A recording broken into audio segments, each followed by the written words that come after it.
Hey guys, all of you, good morning. இன்னைக்கு காலைல 6:30 மணிக்கு எந்திரிச்சு படிக்க உட்காந்துட்டேன். தூக்கமே தெரியல, ஏன்னா நைட் லேட்டாக தூங்குறதுனால. ஸோ எழுந்திரிச்சு ஒரு 1/2 லிட்டர் தண்ணியை குடிச்சிட்டு, தண்ணி குடித்ததுக்கப்புறம் ஒரு டீயை போட்டு படிக்கிறதுக்கு உட்காந்தேன். இன்றைக்கி என்ன டாபிக் அப்படின்னா மேத்தமெட்டிக்ஸ் தான். டிஎன்பிஎஸ்சியில் குரூப் 1ல் மேத்ஸ் நமக்கு முக்கியம். ஏன்னா அதெல்லாம் கையில் இருக்கிற மார்க்கு. அதில் ப்ராக்டிஸ் பண்ணாமல் போயிட்டு அந்த மார்க்கில் நம்ம விட்டோம் அப்படின்னா கட் ஆஃப் நெருங்க முடியாது. ஸோ கண்டிப்பாக மேக்ஸ் நல்லா ப்ராக்டிஸ் இருக்கணும். ஸோ நேற்றுலாம் நான் மேக்ஸ் சரியாக போட்டு பார்க்கல. அதனால் இன்றைக்கி காலையிலேயே நான் மேக்ஸ் போட்டு பார்க்கணும்னு சொல்லிவிட்டு ப்ரீவியஸ் இயர் கொஸ்டின் பேப்பரில் இருக்கிற சம்ஸ்லாம் எடுத்து நான் ஒர்க் அவுட் பண்ணி பார்த்தேன். அதில் நிறைய டவுட்ஸ் வந்துச்சு எனக்கு. ஸோ ஸ்கூல் புக்ஸில் எல்லாத்துக்குமே உங்களுக்கு டீட்டெயிலாக கொடுத்துருக்காங்க. ஸோ நீங்கள் 6th to 10th வரைக்கும் ஸ்கூல் புக் பக்கத்தில் வச்சுக்கோங்க. 9th 10th புக்கு மேஜராக உங்களுக்கு ஹெல்ப் பண்ணும் டிஎன்பிஎஸ்சி மேக்ஸுக்கு. ஏன்னா 9th 10th இருந்தால் நிறைய கேள்விகள் கேட்கப்படுது. அந்த டாப்பிக்லேருந்து டேரெக்டாக அதில் எப்படி கொடுத்துருக்காங்களோ புக்கில் அதே மாதிரி கேட்குறாங்க. ஸோ நான் ஏன் ஆர்எஸ் அகர்வால் வச்சு பார்க்குறேன் அப்படின்னா, சில ஃபார்முலாஸ் எல்லாம் டக்குன்னு புக்கில் தேடி இருக்கிறத விட எனக்கு ஈஸியாக இருந்துச்சு. அதனால் அதில் எடுக்கிறேன். இந்த சம் பாருங்கள், 3 புள்ளிகள் கொடுத்துட்டு முக்கோணத்தின் பரப்பளவு கேட்டால் இதுதான் formula. ½ × x1 × y2 - y3 + x2 × y3 - y1 + x3 × y1 - y2. So இந்த ஃபார்முலா தெரியல அப்படின்னா கண்டிப்பாக நம்ம அந்த சம் போட முடியாது. ஃபார்முலா கண்டிப்பாக முக்கியமான ஃபார்முலா. இதை மனப்பாடம் பண்ணி வச்சுக்கோங்க. ஸோ இது ரொம்ப ரொம்ப முக்கியமாக கேட்கக்கூடிய சம். இது கேட்கலாம் வாய்ப்பு இருக்குது. ஏன்னா ப்ரீவியஸ் இயரில் கேட்டிருக்காங்க. ஸோ ப்ரீவியஸ் இயர் கொஸ்டின் பார்த்திங்கன்னா உங்களுக்கு தெரியும். ஸோ அதை முடிச்சுட்டு கண்டினியூவாக அப்படியே ப்ரீவியஸ் இயர் கொஸ்டினில் இருக்கிற மேக்ஸ் எல்லாம் நான் போட்டு பார்த்தேன். ஸோ அதை முடிச்சுட்டு நான் பிரதர் வீட்டுக்கு போயிருந்தேன். ஸோ அங்கே வாஃபிள் மேக் பண்ணிட்டு இருந்தாங்க எங்கள் அண்ணாவும் தம்பியும் சேர்ந்து. ஸோ பாருங்கள் நீங்களே. நம்ம அப்படியே போடுறோம். பேருக்கு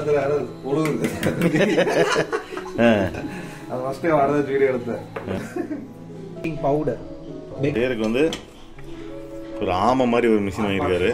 ஹாட் பாக்ஸ் மாதிரி. இது ஒரு ஆமையாட்டு இருக்கிற மிஷினு. ஸோ அது கரண்ட்டில் ஒர்க் ஆகுறது. முட்டை உடச்சி ஊற்றுங்க, நல்லா கலக்குவார். இஞ்சி கலக்கெல்லாம் தட்டி போட மசாலா டீ வாஃபலுக்கு வாஃபிள். கரெக்ஷன் சொல்லல, இன்னொரு சொல்லுங்க. அது பேர் என்ன? கன்சிஸ்டன்சி. மாவோட கன்சிஸ்டன்சி இப்படி தான் இருக்கும். இல்லை இது வெளிச்சு விட முடியுமா?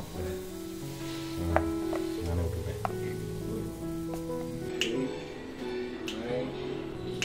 ஸ்மோக் வரும். அவ்வளோதான் வெந்துருச்சு. Oh ready ready ready. Waffle ready. சூப்பரா வந்திருக்கு. புஷ்ஷன் வந்திருக்கா? பாப்பா நல்லா இருக்கும்.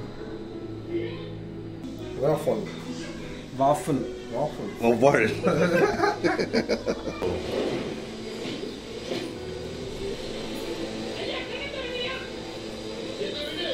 இவனை எப்படி இருக்குதுன்னு தெரியுமா? எப்படி இருந்துச்சு? வேற லெவலா? எப்படி இருந்துச்சு? ஸோ வாஃபல்லாம் சாப்பிட்டு முடிச்சுட்டு படிக்கிறதுக்கு ஆச்சு. 1 hour ஆகிடுச்சு. அதுவே காலையிலேருந்து மேக்ஸ் பார்த்தோம். இப்போ Indian national moment and history இந்த ஏரியாலெலாம் ப்ரீவியஸ் இயர் கொஸ்டின் பேப்பரில் இங்கெல்லாம் டாபிக் நான் விட்டுருக்கேன். எங்கெங்கெல்லாம் திரும்ப டவுட்ஸ் இருக்குது, மறக்குது அப்படிங்கிறதெல்லாம் திரும்ப எடுத்து பார்த்தேன். ப்ரீவியஸ் வீடியோவில் நான் ஒரு கொஸ்டின் கேட்டிருந்தேன். ரோமானியர்களுடனான தொடர்பு அப்படிங்கிறது குப்தர்களுக்கு புக்கில் எங்கே இருக்குது அப்படின்னு. 11th புக்கில் 2ஆம் சந்திரகுப்தர் பாயிண்டில் கொடுத்துருக்காங்க. தேங்க்யூ, நிறைய பேர் கமெண்ட் பண்ணியிருந்தீங்க. இந்த மாதிரி நம்ம டிஸ்கஸ் பண்ணி படிக்கும்போது அது மறக்கவே மறக்காது. கண்டிப்பாக இந்த பாயிண்ட் எனக்கு எக்ஸாமில் கேட்டால் மறக்காது, உங்களுக்கும் மறக்காதுன்னு நம்புகிறேன். ஏன்னா இந்த ஏரியாலாம் கண்டினியூஸாக ரிப்பீட்டடாக கேட்குற கொஸ்டின்ஸ் இதெல்லாம். ஏன்னா இதை மறந்துட்டோம் அப்படின்னா மெயினாக அதில் தான் கன்ஃபியூஸ் ஆகும். எந்த நாட்டோட வணிக தொடர்பு வச்சுருந்தாங்க அப்படிங்கிறப்போ சீனா அப்படிங்கிறது ஞாபகம் இருக்கும், ரோமங்கிறது ஞாபகம் இருக்காது. சம்டைம் ரோம் ஞாபகம் இருக்கும், சீனா ஞாபகம் இருக்காது. ஸோ இதெல்லாம் கொஞ்சம் டெப்த்தாக படிச்சுக்கணும். இந்த மாதிரி டிஸ்கஸ் பண்ணி படிக்கும்போது கண்டிப்பாக மறக்காது. So thank you guys, thank you for your comment. So இந்த நோட்ஸ் எதுக்கு அப்படின்னா, இந்த நோட்ஸ் எனக்கு ஷார்ட் நோட் ரிவிஷனுக்கான நோட்ஸ். ஆக்சுவலாக டீட்டெயில் நோட்ஸ் எடுத்திருக்கேன். அதுலேருந்து நான் சில முக்கியமான பாயிண்ட் மட்டும் ஷார்ட் நோட் எடுத்து வச்சிட்டேன். இந்த லாஸ்ட் மினிட் ப்ரிப்பரேஷனில் இதை பார்த்துட்டு போகிறதுக்கு யூஸ்ஃபுல்லாக இருக்கும். ஒருத்தர் சொல்கிறது டெய்லி நைட் ஸ்டடி தான் பண்ணுறீங்க, ஏற்கனவே நோட்ஸ் எடுத்துருக்கீங்க, இப்பயும் நோட்ஸ் எடுக்கிறீங்க, அந்த நோட்ஸ் எல்லாம் என்ன பண்ணீங்க கேட்டால் நோட்ஸ்லாம் இருக்குது, நான் உங்களுக்கு காமிச்சேன் வீடியோவில். பட் இது லாஸ்ட் மினிட் ரிவிஷனுக்காக. இப்போ குப்தாஸ் அப்படின்னு எடுத்துக்கிட்டிங்கன்னா, குப்தாஸில் ஸ்ரீகுப்திலேருந்து கடைசியில் ஸ்கந்தகுப்தரை தாண்டி 1ஆம் நரசிம்மகுப்தர் வரைக்கும் என்னென்னலாம் பண்ணாங்க, யாரெல்லாம் என்னென்ன பேர் இருந்தாங்க, அவங்களோட சிறப்புகள் என்னங்கிறத ஒரு இதாக பேசணும். அதே மாதிரி தான் ஹர்ஷவர்தனர் பீரியட்லையும் அப்படி தான். அதோடைய முக்கியமானது இடையில பாலர்கள் ராஷ்டிரகூடலும் இருக்காங்க. அது நான் ஆல்ரெடி நோட்ஸ் இருக்கு. அதுல இருந்து நான் முக்கியமான பாயிண்ட்ஸ் மட்டும் எடுத்து நோட் பண்ணணும். அடுத்து விஜயநகர எம்பரர் வந்து நமக்கு முக்கியமான ஏரியா, அதையும் வந்து அந்த மாதிரி ஷார்ட் நோட் எடுத்து வச்சுட்டேன். அடுத்தது பாமினி எம்பரர், அதையும் எடுத்தாச்சு ஷார்ட் நோட்டு. ஸோ ஃபைனலி முகல்ஸில் வந்து இன்னும் இதில் வந்து முக்கியமான பாயிண்ட்ஸ்லாம் நோட் பண்ணணும்.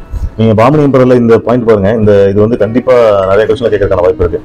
ஏன்னா நம்ம இதில் வந்து முக்கியமாக கேட்கணும் அப்படின்னு நினச்சா இந்த விஷயம், அப்புறம் இந்த மதரசா கல்வி நிலையம், அப்புறம் இந்த குல்பர்கா மசூதி, இந்த மாதிரி ஏரியாலாம் கேட்கலாம். கோல்கொண்டா கோட்டை பற்றி கேட்கலாம். அதை தாண்டி இந்த நேம்ஸ் இருக்கு பாருங்க, வக்கீல் சல்தானா, பேஷ்வா, வசிரி குல், அமிரி ஜும்லா, நஷீத், வசிரி அஸ்ரப், இதெல்லாம் வந்து ஒரு துறை அமைச்சர்களுடைய பேர். ஸோ இதெல்லாம் கண்டிப்பாக நம்ம கேட்கறதுக்கு வாய்ப்பு இருக்குது. இதை நல்லா படிச்சுக்கோங்க. முகலாயர்கள் நோட்ஸ் வந்து நான் ஆல்ரெடி டீட்டெயில் நோட்ஸ், அதாவது என்னுடைய ஹேண்ட் ரிட்டன் நோட்ஸ் நான் எடுத்து வச்சுருக்கேன். பட் அதில் ஹைலைட் பண்ணி வச்சுருக்கேன். நான் கீ பாயிண்ட்ஸ்லாம் வந்து மட்டும் நோட் பண்ணுறேன் புக்கில் இருக்கிறது. ஏன் என்னோடய நோட்ஸில் நான் பார்த்து ஃபில்டர் பண்ணாமல் புக்கில் இருந்து ஏன் ஃபில்டர் பண்ணி எடுக்கிறேன் அப்படின்னா, நோட்ஸில் பார்க்கறத விட புக்கில் பார்க்கும்போது எனக்கு அந்த சீக்வன்ஸ் இன்னும் கொஞ்சம் ஞாபகம் வரும், திரும்ப ரீகால் பண்ண மாதிரி இருக்கும். ஸோ அந்த ஹைலைட்டட் பாயிண்ட் எல்லாம் கொஞ்சம் ஹிண்ட் மாதிரி நோட் பண்ணிக்கிறேன். ஹைலைட்டட் பாயிண்ட் அப்படியே எழுதணும்னா திரும்ப அந்த டீட்டெயில் நோட்ஸ் மாதிரி ஆயிரும். ஜஸ்ட்டு ஹிண்ட் மாதிரி எழுதி வச்சுக்குவேன். திரும்ப நமக்கு வந்து ரிவிஷன் எக்ஸாம் டைமில் கொஞ்சம் ரிவிஷனுக்கு ஈஸியாக இருக்கும். காய்ஸ், நைட்டு 1 மணி ஆச்சு. இப்போ போய் தூங்குறேன். காலைல உங்களை மீட் பண்ணுறேன். தேங்க்யூ, பாய்.